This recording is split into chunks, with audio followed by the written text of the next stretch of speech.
예배 시간을 줄이는 것만이 목적은 아니고요. 여러분들에게 좀 더 예배가 풍성하게 하는 일에 우리가 그저 단순히 입술로 읊조리는 것과 같은 그런 순서들은 과감히 없애도 좋겠다라고 하는 생각이 들어서 사도신경과 주기도문을 외우지 않는 것으로 했습니다. 오늘 본문 말씀을 가지고 여러분과 함께 은혜를 나누고자 합니다. 갈라디아서 6장 11절에서 우리 18절까지 함께 교독했습니다. 이 구원의 감격은 그 구원의 감격을 지켜내고자 하는 마치 전쟁과도 같은, 마치 전투와도 같은, 그리고 피를 흘려야만 하는 싸움과도 같은 그런 노력을 하지 않으면 반드시 서서히 혹은 아주 빠르게 소멸되게 되어 있습니다. 제가 왜 여러분들에게 구원의 감격이라고 하는 단어를 근래에 들어서 많이 사용하냐면 구원의 감격이 우리 믿는 모든 그리스도인들에게 모든 것이기 때문에 그렇습니다. 우리가 하나님도 사랑해야 하고 성령의 충만함도 받아야 하고 하나님의 말씀의 인도하심을 받아야 하기도 하고 그리고 예배를 통한 기쁨도 누려야 합니다. 그런데 이 모든 것들을 가능하게 해주는 전제 조건은 여러분들에게 구원의 기쁨과 구원의 확신과 구원의 감격이 있으면 이 모든 것들은 그저 따라오는 것들입니다. 하나님을 사랑하려고 노력하지 않아도 예배가 기쁨으로 충만하도록 여러분들이 마음에 준비하지 않아도 여러분들의 삶 속에서 여러분들을 찾아가셔서 구원하신 그리스도 예수의 구원하여 주신 은혜와 감격이 충만하면 소위 말하는 기독교인들이 마땅히 갖추어야 할 이 모든 덕목들은 그저 따라옵니다. 여러분들은 성령 충만한 사람이 됩니다. 구원의 감격이 여러분들의 삶 가운데 있으면 여러분들은 기도와 말씀의 사람으로 살아갈 수 있는 능력이 이미 갖춰진 것입니다. 그런데 중요한 것은 여러분들이 구원의 확신과 구원의 감격을 과거에 경험해 보았다면 여러분들 스스로 의아하게 느끼는 사실 중에 한 가지는 무엇이냐면 여러분들이 경험했던 그 구원의 감격과 그 기쁨과 그 확신이 절대 가짜가 아니었음에도 불구하고 시간이 흐르면서 점차 소멸되어 간다라고 하는 사실입니다. 만약에 여러분들에게 여전히 구원의 감격과 확신이 충만하게 살아있다면 그렇다면 여러분들은 그 구원의 감격을 지켜내기 위한 영적인 싸움을 하고 있다라고 하는 증거입니다.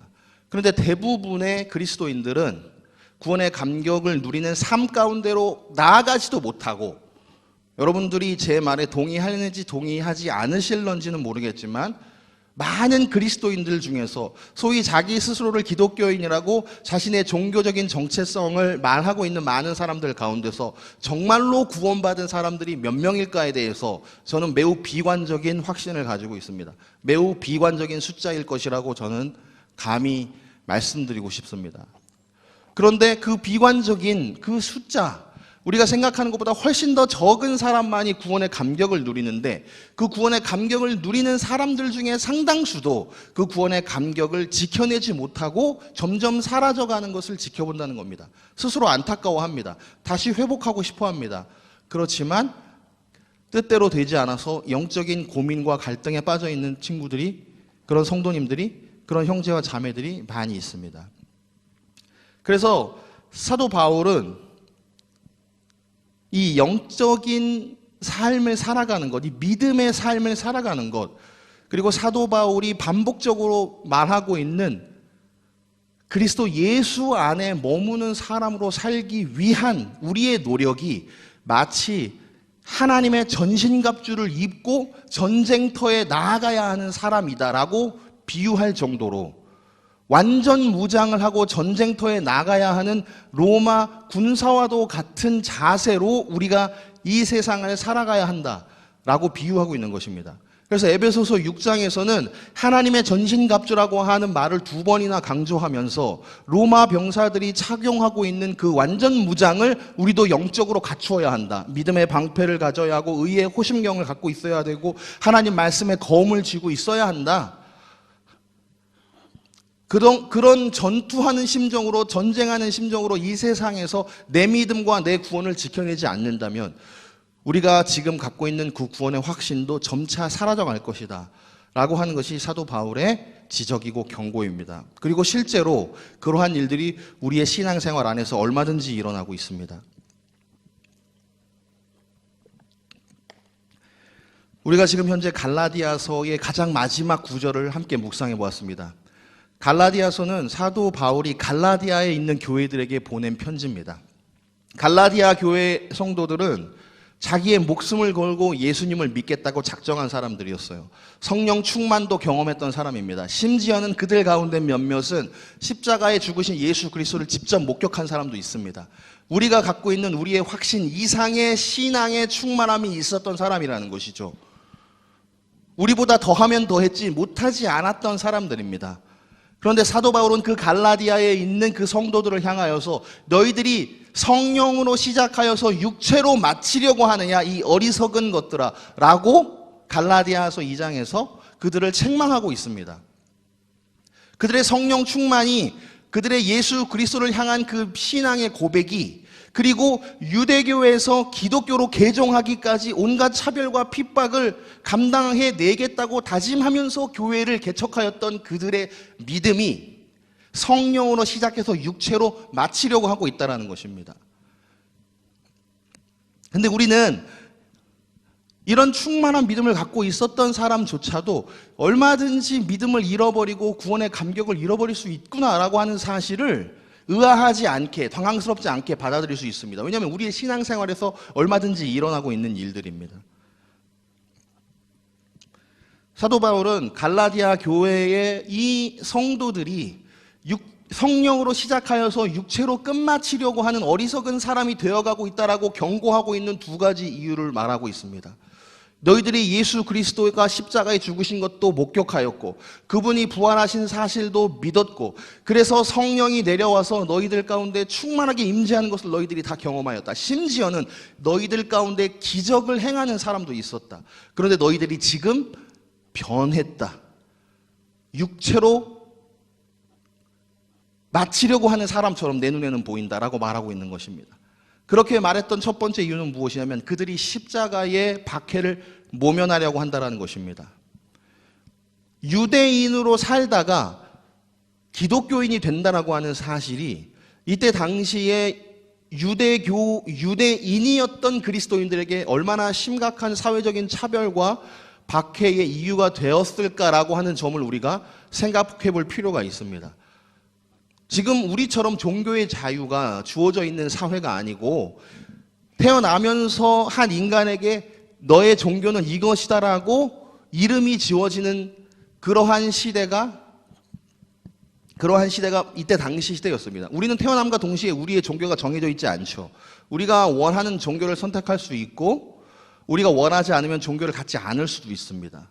그런데 유대 사회에서는 그렇지 않았습니다. 태어남과 동시에 그 사람은 유대교인이어야만 하고 유대교의 율법 안에 살아야만 하고 유대교인이어야만 사회적인 혜택과 보호를 받을 수 있는 세상 속에서 그들이 유대교인이기를 거부하고 기독교인으로 개종하기까지는 성령이 충만하고 믿음의 확신이 있어서 가능하였겠지만 그들이 여전히 그리스도인으로 여전히 기독교인으로 살아가기 위해서는 십자가의 핍박을 감당해내야 하는 과제가 남아있는 것입니다. 사도 바울은 너희들이 십자가의 핍박을 피하려고 성령으로 시작해서 육체로 끝나려고 한다라고 경고하고 있습니다. 그러면 이들이 어떤 문제가 발생하였던 걸까요? 이 갈라디아 교회에 있는 이 유대인들이 할례를 받아야만 구원을 받을 수 있다라고 하는 교리를 받아들이게 된 것입니다. 우리가 그리스도인이지만 동시에 할례도 받아야 한다. 이 말은 우리가 기독교인이기도 하지만 유대교인이어야 마땅하다라고 하는 것을 주장하고 있는 것입니다. 여러분들이 할례라고 하는 것이 무엇인지 잘 모를 것 같아서 짤막하게 부연 설명을 드리자면 하나님께서 아브라함에게 내가 너를 통하여서 하나님의 아들 온 땅의 모든 민족을 구원할 메시아를 보내겠다고 약속하십니다. 그러면서 아브라함 한 명과만 하나님께서 만나기 시작하셨을 때에 내가 너를 선택했고 네 몸에서 날 네 자손이 하나님께서 약속하신 메시아 그리스도이다 라고 하나님께서 약속하시면서 그 증표로 주셨던 것이 할례라고 하는 것을 몸에다가 지니고 살아라 라고 하나님께서 명령하신 겁니다. 할례라고 하는 것은 남성에게 몸에 표식을 하는 행위입니다. 남자의 생식기에 표식을 하는 행위이죠. 네 몸에 그 표를 가짐으로써 네가 하나님께서 선택한 하나님의 사람이다라는 사실, 그리고 네가 낳은 네 자손을 통하여서 메시아가 온다라고 하는 사실을 네가 그 약속을 믿고 살아라 라고 하는 표징으로 주신 것이 할례입니다. 그래서 이스라엘 사람들에게, 유대인들에게 이 할례라고 하는 어마어마한 자부심이죠. 우리는 유일하게 하나님과 교통하는 사람들이다. 우리는 유일하게 하나님께서 선택하신 백성이다. 우리는 아브라함의 자손이다. 아브라함은 우리의 조상이다 라고 하는 것을 자랑스럽게 여기는 증표로서 유대교 남자들은 할례의 표식을 가지고 있었습니다. 근데 세례 요한은 그들에게 회개하라 천국이 가까이 왔다라고 하나님께서 보내주신 첫 번째 메시지를 선포하면서 그 유대인들에게 무엇이라고 말하느냐? 너희들 스스로 너희가 아브라함의 자손이라고 자랑하지 말아라. 너희들 속으로 생각하기를 아브라함이 우리 조상이라고 하는 사실에 대해서 그렇게 자랑스러워하지 말아라. 하나님께서 명령하시면 이 돌멩이들도 아브라함의 자손이 되게 하실 수 있다. 아브라함의 자손이라고 하는 것이 너희들에게 구원의 확증을 주지 못한다라는 것입니다. 아브라함의 자손이라고 하는 그 자신만만함 개나 줘버려 라고 하는 표현과 다르지 않습니다. 하나님께서 명하시면 이 돌멩이들도 아브라함의 자손이 될 수 있어. 아브라함의 자손이라고 하는 그 자신만만함, 그 교만함 개나 줘버려 라고 하는 말과 다르지 않다라는 겁니다. 예수 그리스도 한 분만으로 구원을 받는다라고 성령의 충만함까지 받았던 갈라디아 사람들이 이제 다시 유대교로 돌아갔습니다. 그 이유는 한 가지죠. 유대교로부터 받는 핍박, 그리스도인이기 때문에 감당해야 되는 십자가의 박해를 모면하기를 원하는 겁니다. 나는 예수 그리스도를 믿는 사람이지만 동시에 유대인입니다. 그렇기 때문에 유대 사회가 마땅히 나를 보호해 줘야 합니다. 유대 사회로부터 분리될 이유가 없습니다 라고 주장하고 있는 것이죠. 예수 그리스도를 믿는다라고 하는 것은 여러분 십자가의 박해를 감당하는 것입니다. 십자가의 은혜가 우리를 구원하였다면 우리는 십자가의 박해도 감당해야 하는 것입니다.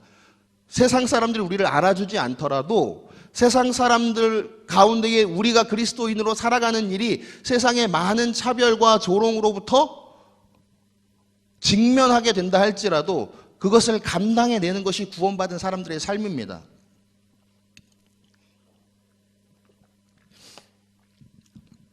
그것이 가능한 이유는 우리가 이 세상에서 그리스도인으로 살면서 예수 그리스도를 믿는다라고 하는 사실 때문에 여러분들의 삶에 어떠한 손해와 포기와 희생이 있다면 그것을 감당한 사람에게 하나님께서 약속하신 마땅한 상급도 우리에게 약속되어 있다는 것입니다. 만약에 우리에게 상급이 약속되어져 있지 않다면 우리를 구원하신 하나님께서 우리가 이 세상을 살면서 그리스도인이기 때문에 감당했던 그 희생에 대한 하나님께서 약속하신 그 상이 없다면 우리가 이 세상을 살아가면서 그 박해를, 그 십자가 때문에 받아야 하는 조롱과 차별을 우리가 감당할 수 없겠죠.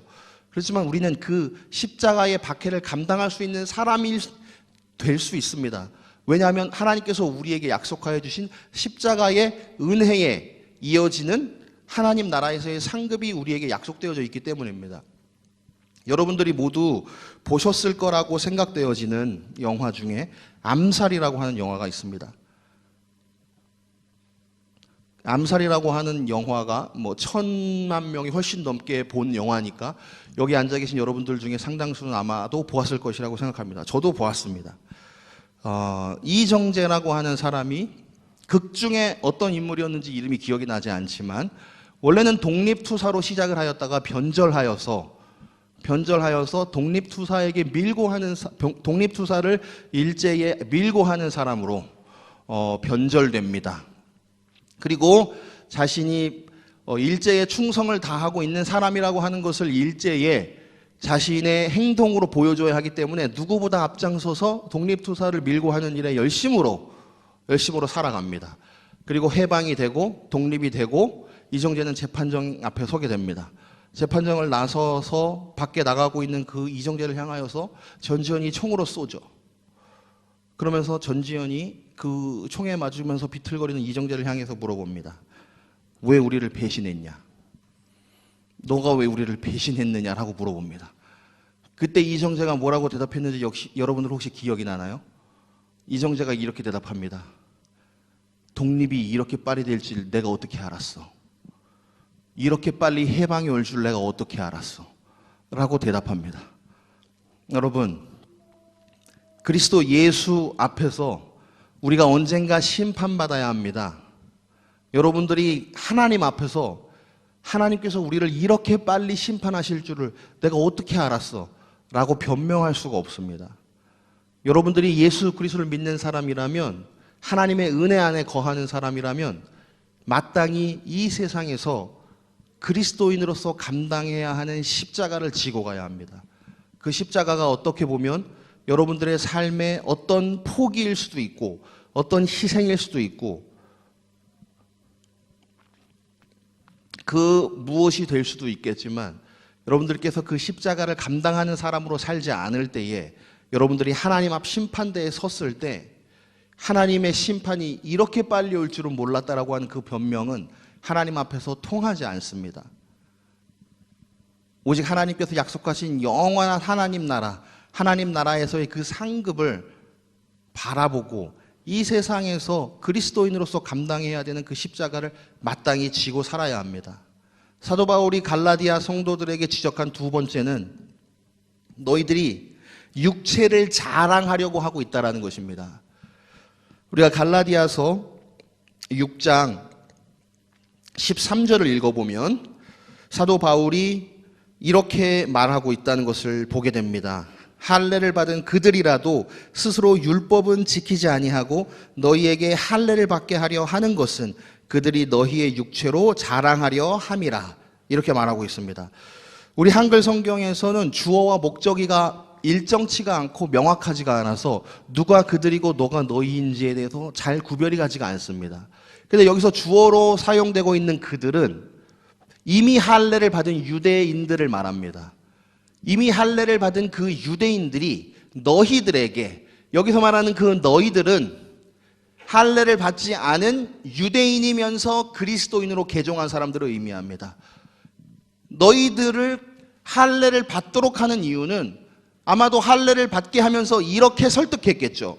너희들이 그리스도인으로 사는 것에 대해서 조금도 불편해할 필요가 없다. 다만 너희들이 할례를 받아라. 할례를 받아서 너희가 기독교인이면서 너희들이 그리스도인이면서 동시에 유대인으로 살아라. 그러면 너희가 예수 안에 머물면서 동시에 유대교인으로서 어떤 차별도 받지 않는다. 너희들이 그 어떤 핍박도 당할 필요가 없다.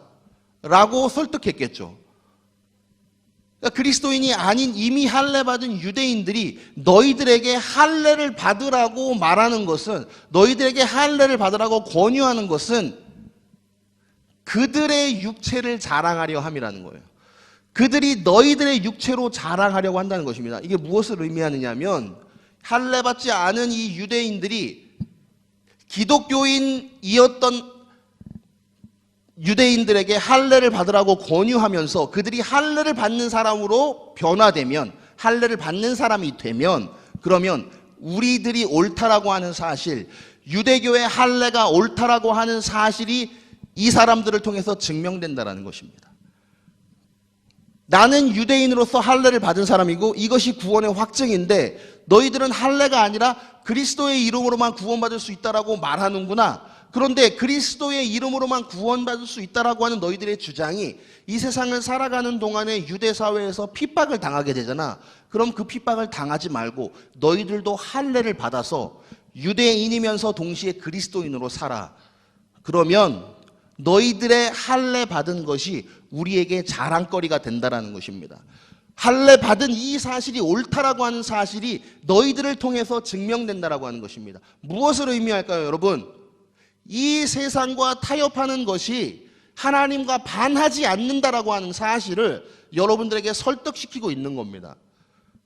너희가 그리스도인이면서 동시에 할례를 받는다 해도 그것이 절대로 구원으로부터 멀어지는 것이 아니라고 설득하고 있는 것입니다. 여러분들이 이 세상에서 예수 그리스도의 십자가를 지면서 살지 않아도 하나님의 은혜를 누리고 하나님의 축복을 누리고 예수 믿는 사람으로서 마땅히 이 세상에서 잘 먹고 잘 살아도 그것이 결코 하나님께서 말씀하신 구원의 감격으로부터 분리되어 있지 않다라고 여러분들에게 설득하는 것입니다. 그래서 긍정의 힘과, 그래서 목적이 이끄는 삶과, 그래서 오중 복음과 삼박자 축복이 거짓 복음인 것입니다.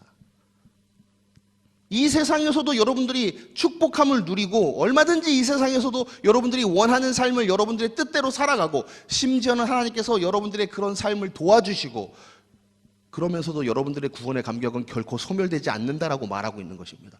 여러분, 그런 복음이 지금만 존재하는 것이 아니라 2000년 기독교 역사 속에서 늘 존재했었습니다.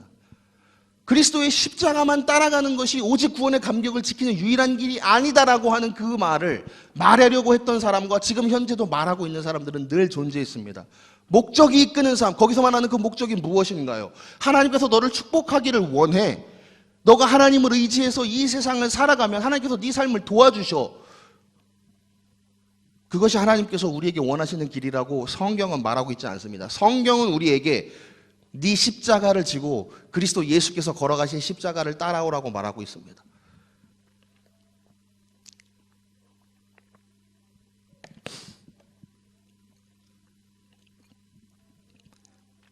제가 어렸을 때는, 아주 어렸을 때부터 저는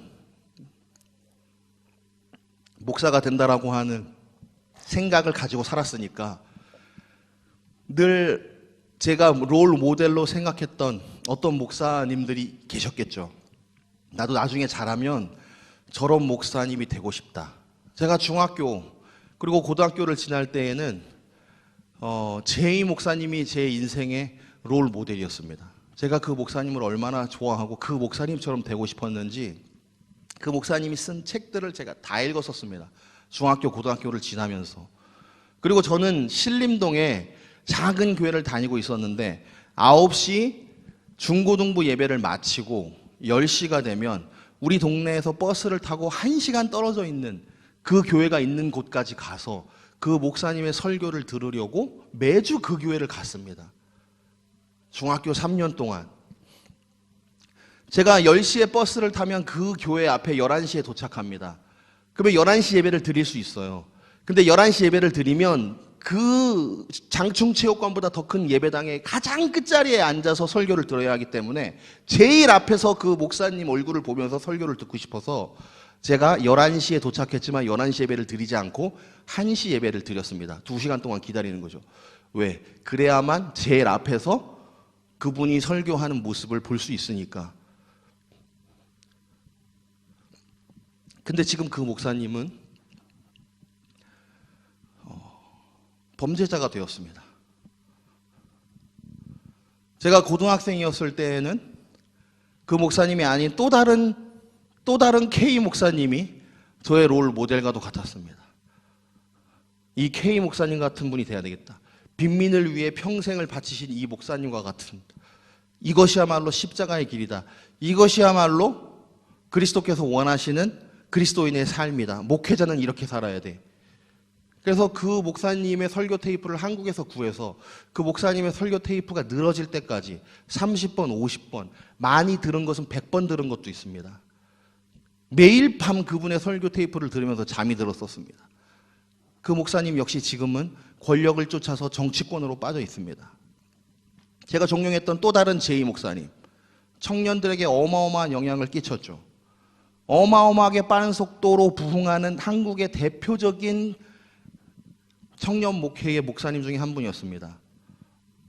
지금 현재 그분의 이름을 거들먹거리는 것조차 한국교회의 수치입니다. 또 다른 K 목사님, 또 다른 Y 목사님, 제가 어렸을 때부터 롤 모델로 생각했던 모든 목사님들이 지금 다 돈을 쫓아서, 권력을 쫓아서, 명예를 쫓아서 어딘지 모르는 곳으로 사라지고 없습니다. 왜 그렇게 되었을까? 처음에는 그분들을 욕하고, 처음에는 그분들에게 실망하고 좌절했지만 지금은 진지하게 그분들의 삶과 내 삶을 비교해 보는 겁니다. 그분들도 젊었을 때는 다 순수했을 텐데 그분들도 복음의 확신이 있고 구원의 확신이 있고 구원의 감격을 누릴 때는 순수한 마음으로 그리스도의 복음을 증거하고 누구보다 열정적으로 목회를 위해, 영혼을 위해 기도하고 목회하셨을 텐데, 근데 왜 그분들은 다 돈을 쫓아갔고 다 권력을 쫓아갔고 다 명예를 쫓아갔을까? 하나님께서 그분들에게 성공이라고 하는 것을 주었더니 그분들이 타락하는 데에는 오랜 시간이 걸리지 않았습니다.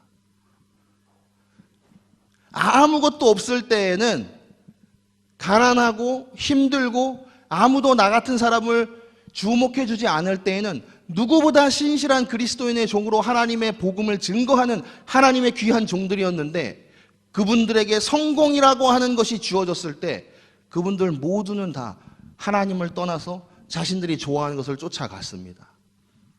여러분, 이 세상의 많은 그리스도인들이 구원의 감격을 세상에 반짝이는 것들과 바꾸었습니다.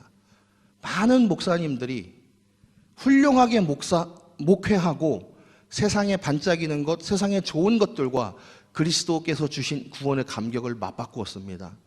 그래서 저는 하나님께, 하나님, 제가 언젠가 담임 목사가 됐을 때, 하나님, 제가 언젠가 성공이라고 하는 것을 갖게 되었을 때, 제가 사람들에게 대접받고 칭찬받는 목사가 되었을 때 흔들리지 않는 목사가 되게 해달라고 기도하지 않습니다. 그런 기도는요, 이루어지지 않습니다. 저는 하나님 앞에, 하나님, 저에게 성공을 주지 마세요. 저는 저를 알아요. 하나님, 저는 대접받는 목사 되고 칭찬 듣는 목사 되고 성공한 목사 되면 저는 100% 하나님을 떠날 사람이니까 하나님, 저에게 성공을 주지 마세요. 이 세상에서 실패한 목사가 되고, 이 세상에서 아무도 알아주지 않는 목회를 하고, 이 세상에서 실패한 목사라고 하는 꼬리표를 달고 하나님 나라에서 영원한 상급을 받는 것이 저에게 훨씬 소중하지, 이 세상에서 20년 30년 그 짧은 시간 동안 목사가 누릴 수 있는 온갖 부귀 영화를 누리고 하나님 나라에서 내가 너를 도무지 알지 못한다, 불법을 행하는 것들아 내게서 사라져라 라고 하는 그 참혹한 하나님의 심판대를 통과하지 못하는 것이 훨씬 더 고통스럽습니다. 목사에게만 그러할까요?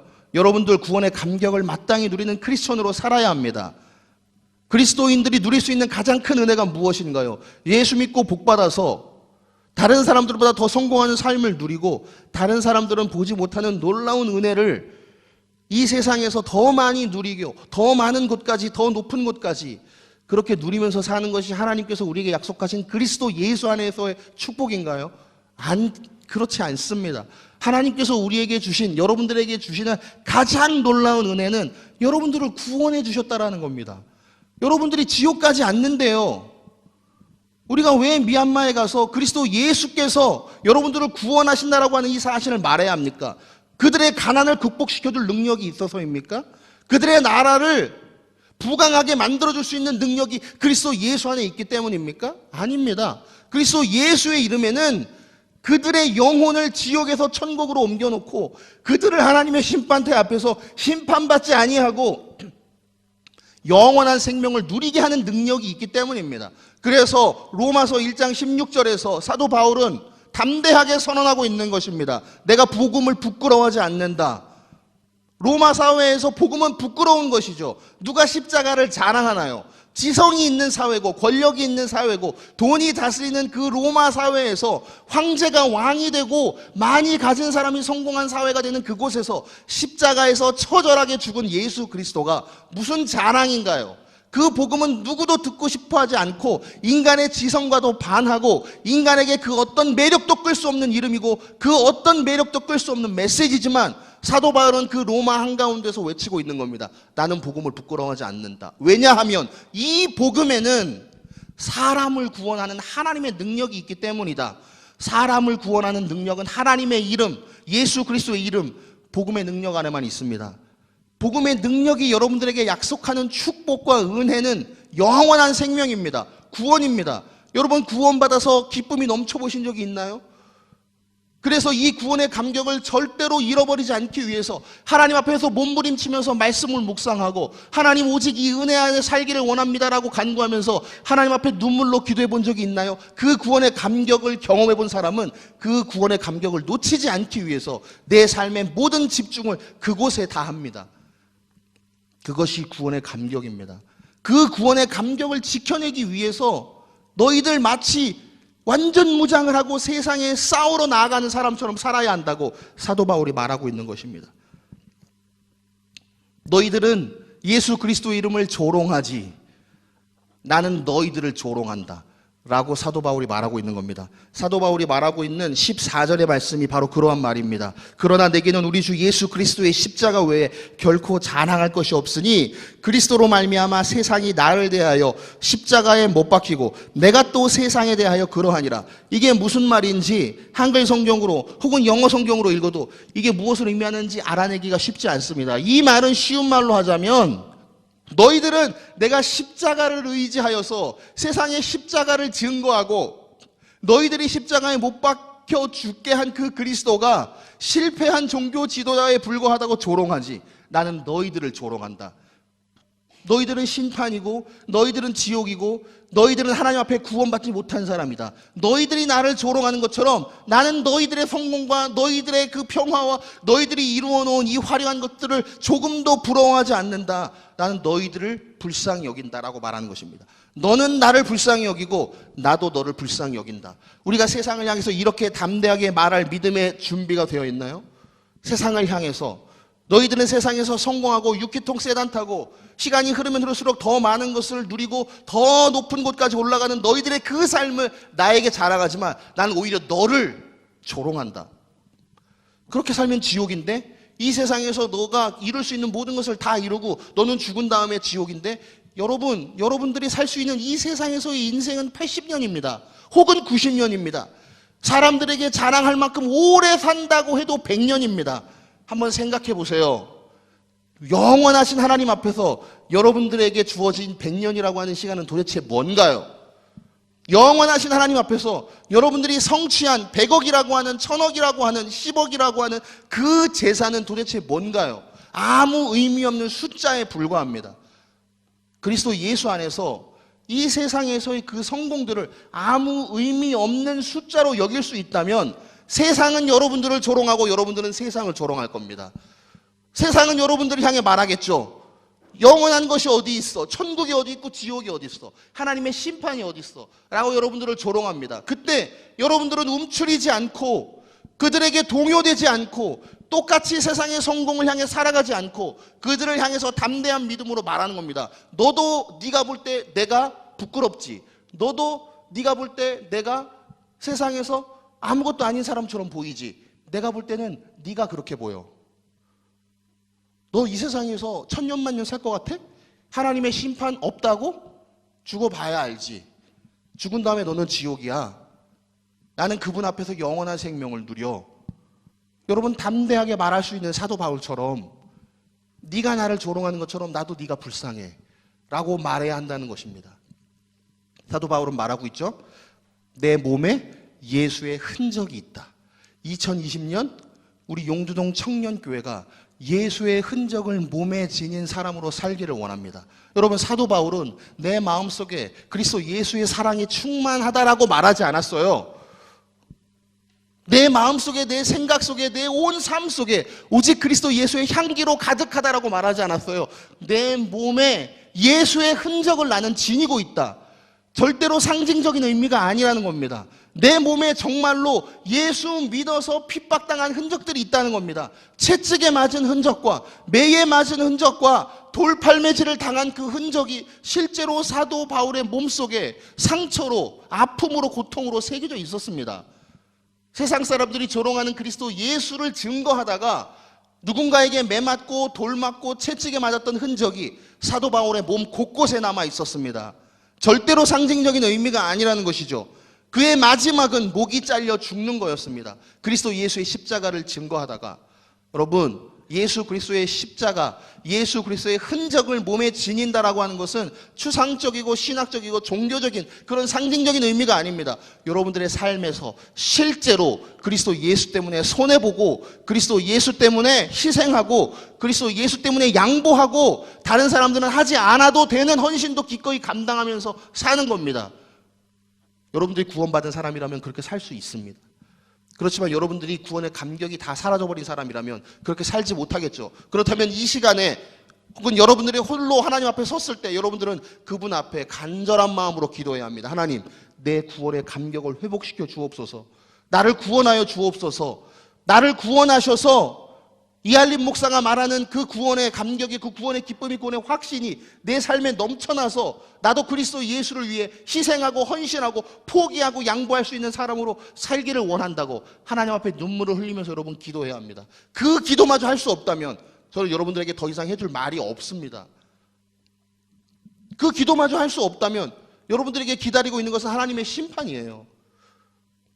누군가는 이 말조차 들어보지 못했겠지만 여러분들은 이 말씀을 들었습니다. 하나님의 심판이 있다라는 말씀, 구원의 감격이 있다라고 하는 말씀, 하나님께서 우리를 천국과 지옥으로 가르신다라고 하는 이 말씀을 여러분들은 들었습니다. 그리스도 예수의 이름에 복음의 능력이 있고 구원하시는 하나님의 능력이 있다라고 하는 사실은 여러분들은 두 귀로 들었습니다. 두 귀로 들었는데 그렇게 살지 않는다면 하나님은 저를 책망하지 않고 나는 증거하였고 나는 선포하였기 때문에 이할림 목사는 너가 해야 할 일을 다 하였고, 듣고도 그렇게 살지 않은 이들, 듣고도 회개하지 않은 이들, 듣고도 하나님의 천국과 지옥을 무시한 이들은 하나님께서 심판하십니다. 그 심판대를 통과할 수 있는 유일한 이름 그리스도 예수를 붙잡고 살아야 합니다. 독일의 유명한 신학자 중에 본 회퍼라고 하는 사람이 있습니다. 39의 젊은 나이에 나치의 히틀러에 저항하다가 사형당해서 죽었습니다. 밝은 미래가 기다리고 있던 독일 최고의 신학자였고 39살 짧은 생애를 살았지만 누구보다도 강력한 목회적 신앙적 영향력을 독일 사회와 지금 현재의 개신교회까지 미치고 있는 너무너무 훌륭한 목사입니다. 그 목사님이 이렇게 말했습니다. 그리스도 예수의 시작은 말구유였고 그리스도 예수의 끝은 십자가였다. 여러분, 그분의 시작은 말구유였고 그분의 끝은 십자가였습니다. 네 시작은 미약하였으나 네 나중은 심히 창대하리라는 그 미신 같은 문구는 여러분 다 버리셔야 합니다. 여러분들은 그 말의 참 의미를 알지 못하고 있어요. 네 시작은 미약하였으니까 네 나중은 심히 창대하리라. 내가 낮은 곳에서 시작했지만 열심히 노력하면 하나님께서 내게 축복해 주셔서 내가 더 높은 곳까지, 창대한 곳까지 올라갈 수 있을 것이라고 하는 그 미신 같은 성경 구절을 내어버리시고 그리스도 예수는 말구유에서 시작하셨고 그리스도 예수는 십자가에서 끝내셨다라고 하는 것을 기억해야 합니다. 우리의 끝이 실패일지라도, 우리의 끝이 처절한 고통일지라도, 아무도 알아주지 않는 그 십자가에서 피 흘리면서 마감해야 하는 것이 우리 인생의 마지막일지라도 그 마지막이 그리스도 예수 안에서라면 그것은 마땅히 하나님 앞에서 칭찬받고 상급받는 하나님의 심판대에서 잘하였다 착하고 충성된 종아, 네가 작은 일에 충성하였음에 내가 너에게 큰 것으로 맡기리라, 충성된 하나님의 칭찬 듣는 자가 된다는 것입니다. 왜 예수 믿는데 우리는 그리스도를 위해서 아무것도 희생하지 않아야 하죠? 그리스도 예수를 믿는다면 그리스도 예수를 위해 희생해야 합니다. 그 희생이 무엇인지 여러분들의 삶에서 발견하여서 반드시 우리는 십자가를 따라가고 십자가의 박해를 감당해내고 그 박해를 감당한 사람에게 약속하신 그리스도 예수의 하나님 나라에서의 상급을 바라볼 수 있어야 합니다. 여러분들의 영안이 다 열려져서, 여러분들의 영안이 다 열려져서 하나님의 그 영원한 약속을 바라볼 수 있는 여러분 모두가 되기를 주의 이름으로 간절히 축원합니다. 우리 시간 함께 찬양하겠습니다.